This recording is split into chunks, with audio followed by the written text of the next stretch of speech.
नमस्कार दोस्तों, आज हम एक ऐसे चमत्कारी योग के बारे में बात करेंगे जो हमारी कुंडली में अगर प्रेजेंट हो तो इंसान फर्श से अर्श तक पहुंच सकता है।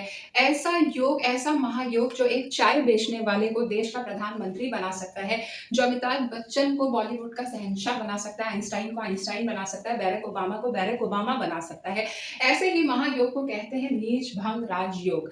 ये वो राजयोग है जो बिलियनर्स की कुंडली में प्रेजेंट होता है और बुरी सी बुरी किस्मत को भी ये बहुत ही खुशनसीबी में चेंज कर सकता है। लेकिन दोस्तों, इस चीज़ को समझने के लिए हमारे पास इस चीज़ की नॉलेज होनी चाहिए कि कब कोई ग्रह उच्च का होता है और कब कोई ग्रह नीच का होता है। तो दोस्तों, मैंने ये टेबल प्रिपेयर किया। इस टेबल की मदद से आइए हम ये जानते हैं कि कब ग्रह उच्च और नीच का होता है। जो सूर्य है वो उच्च का मेष राशि में होता है, तुला राशि में नीच का होता है। चंद्रमा वृषभ में उच्च का होता है और वृश्चिक में नीच का होता है।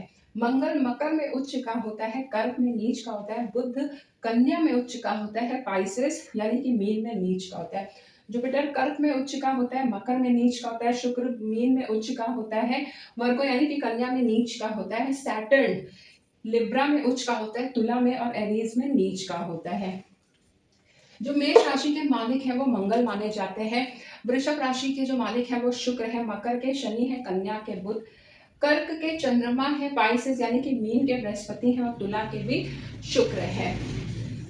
तुला के शुक्र है, वृश्चिक के मंगल है, कर्क के चंद्रमा है, मीन के बृहस्पति है, मकर के शनि है, वर्ग यानी कि कन्या के बुध है और एरीज के मंगल है। तो दोस्तों, आइए उन टर्म्स एंड कंडीशंस पे बात करते हैं जिसके आधार पे हम ये सुनिश्चित करेंगे कि आपकी कुंडली में ये महायोग नीच भंग राजयोग उपस्थित है या नहीं है।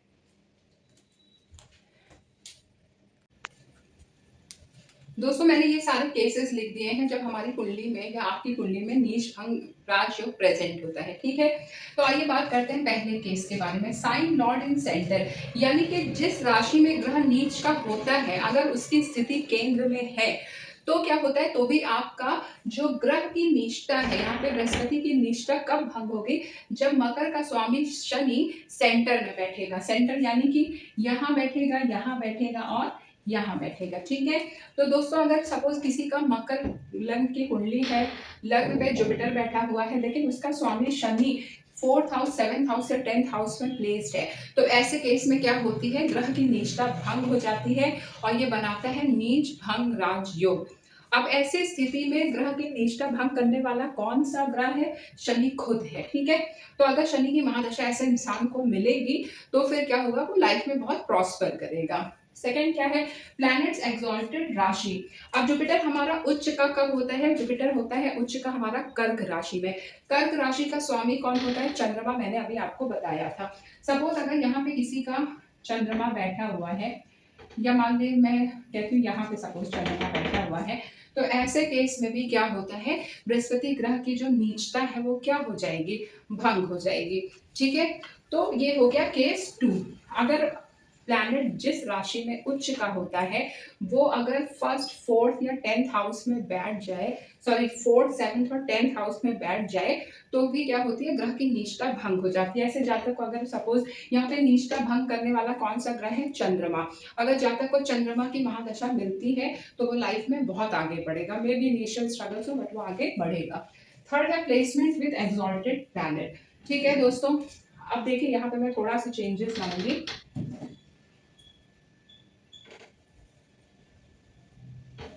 अब दोस्तों, यहाँ पे हम कहते हैं सपोज ये मीन लग्न की कुंडली है। ठीक है, क्योंकि मकर में कोई ग्रह उच्च का नहीं होता, इसलिए मैंने दूसरा केस लिया है।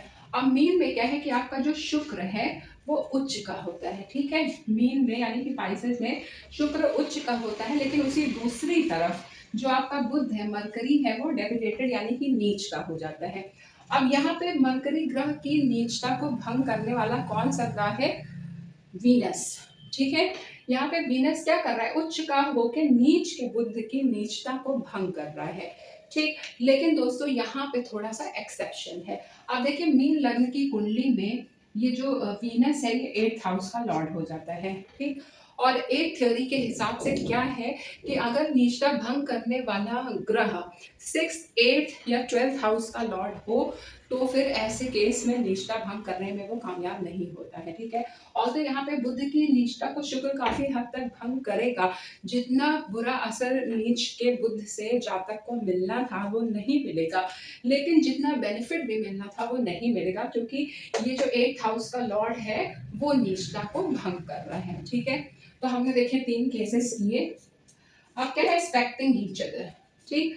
अब सपोज मैं कहती हूँ कि यहाँ पे अकेला बुद्ध बैठा हुआ है नीच का होके, ठीक है।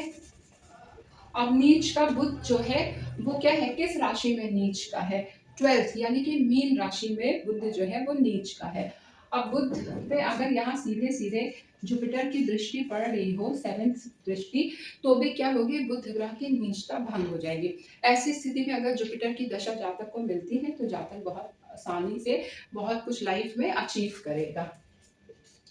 देन आता है आपका परिवर्तन योग। परिवर्तन यहाँ का मतलब यहाँ पे क्या है, एक्सचेंज, ठीक है। यहाँ पे अगर सपोज आपका बुध है वो मीन राशि में नीच का है, तो अगर यहाँ पे जो बृहस्पति है, मीन का मालिक कौन है, बृहस्पति, और अगर बृहस्पति यहाँ पे बुध की राशि में बैठ जाए, मैं कहती हूँ मान लीजिए कन्या राशि में, ठीक है, तो भी क्या होता है, नीचता भंग हो जानी है। क्यों?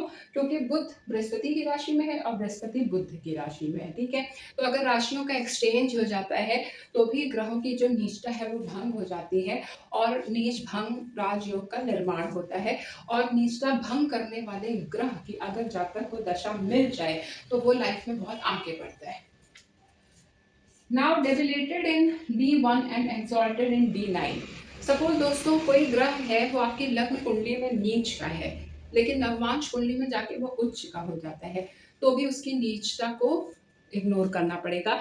ऐसे ग्रह नीच होके भी नीच नहीं होते क्योंकि नवमांश कुंडली संभाल रही है, ठीक है। फिर क्या है, डेबिलेटेड प्लैनेट इज रेट्रोगेट। अगर सपोज अब यहाँ पे बुध हमारा क्या है, नीच का है, अब बुध यहाँ पे क्या हो जाए, वक्री हो जाए, रेट्रोगेट हो जाए, तो भी क्या होता है, जो नीचता है वो भंग हो जाती है। तो दोस्तों ये आपके टोटल 7 केसेस थे, और इन केसेस के अनुसार अगर इनमें से कोई भी एक केस आपकी कुंडली में प्रेजेंट है, बशर्ते निष्ठा भंग करने वाला जो प्लैनेट है वो 6, 8, 12 हाउस का लॉर्ड नहीं होना चाहिए, ठीक है। और अगर आपकी कुंडली में कोई भी प्लैनेट किसी भी नीच ग्रह की नीचता को भंग कर रहा है तो आपकी कुंडली में नीच भंग राजियों का निर्माण हो रहा है, और ऐसा जो योग है वो आपको जीरो से हीरो बनाता है। बात समझ में आई?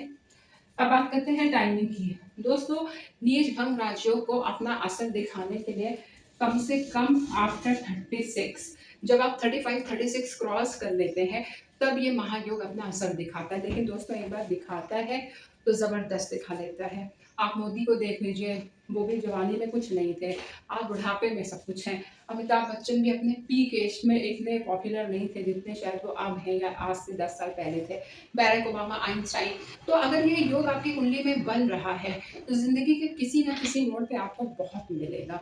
और जैसे कि मैंने आपको बताया ना कि अगर अष्टमेश या फिर छठे का या 12वें का लॉर्ड साथ में जाके बैठ के नीचता को भंग कर रहा है, तो हो सकता है उतना ना आपको मिले, बट जो मिलेगा वो कम ही नहीं होगा, फिर भी आप सैकड़ों से बहुत आगे होंगे। तो आज के लिए दोस्तों बस इतना ही। आपको मेरे वीडियो में कोई त्रुटि दिखती है, कोई कमी दिखती है, कोई क्वेश्चन दिमाग में आता है, एनीथिंग, कोई कॉम्प्लीमेंट आता है, तो प्लीज़ कमेंट बॉक्स में अपने व्यूज़ जरूर ड्रॉप करिए। मैं आपका वेट करूँगी। बहुत बहुत धन्यवाद। Thank you.